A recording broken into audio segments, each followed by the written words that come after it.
PNC, America's Black News Channel. Watch us on all major cable providers and major streaming platforms. Finally, news that speaks to us. This nation has been hearing about corrupt cops a lot in the past few years with several high-profile cases.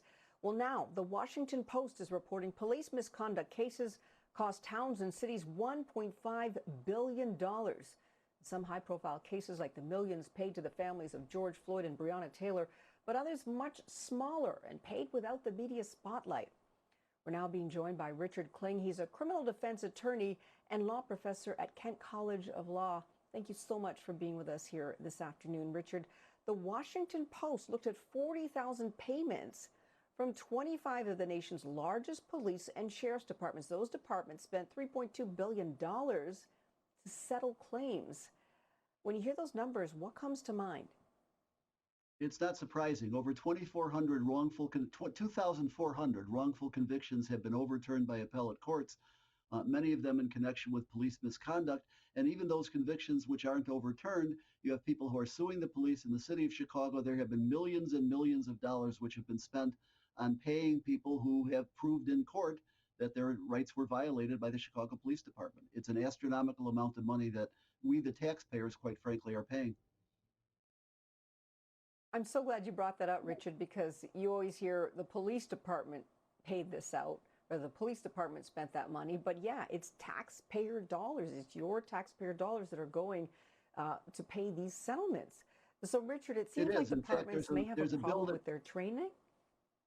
Well, you're correct in terms of it comes from the city. In fact, there's a bill introduced in the legislature, which I don't know whether it will go far, at least in Illinois, that if police officers are found to have violated rights, they should be personally responsible rather than the money coming out of the taxpayers' funds from the city of Chicago.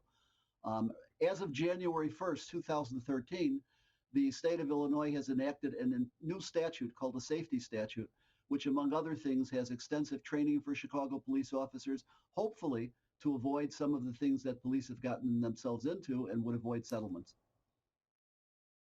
Can you imagine that?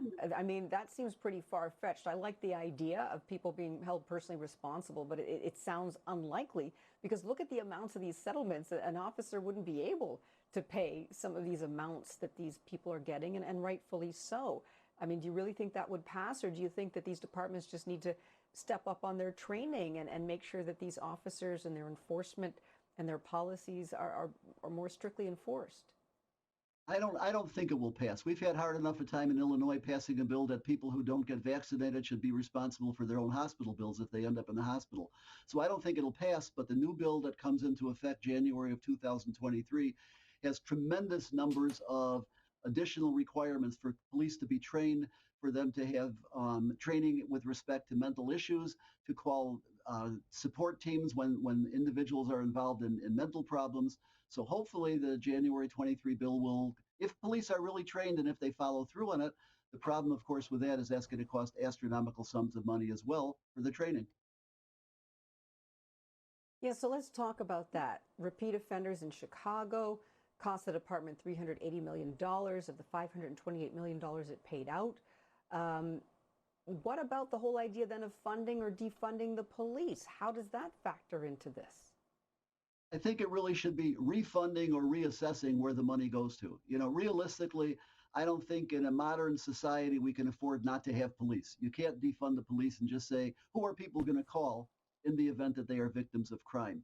So that's one issue. But the issue of reassessing and reallocating where the money goes to is an incredibly important issue. Money should be going to after-school programs. Money should be going into social workers and psychologists who are working with kids in the preschools and in the elementary schools rather than building penitentiaries once they become 18.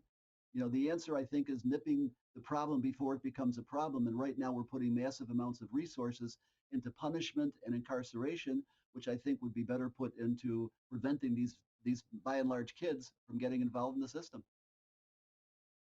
Yeah, Richard, I like what you said there. Instead of defund, we want a refund on some of the activities we've seen. Now, cops don't want to be tracked, obviously, and so far the Fraternal Order of Police has been successful in making sure that they aren't. Will we ever get police accountability with the structure that we have now? Do you think that the structure can be changed given the climate of even the president right now saying, you know, he wants more funding for police? I think the accountability can be changed. Again, I think with massive amounts of training and massive amounts of responsiveness to the community.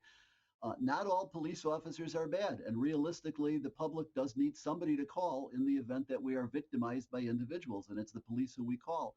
How they are called and how they respond becomes, and how they are trained becomes the issue. You know, if you have somebody who has mental issues and is posing a threat, obviously the police need to respond, but they need to be respond with people who know how to handle people with mental issues, as opposed to just working under the assumption they're going to shoot the person or disable the person.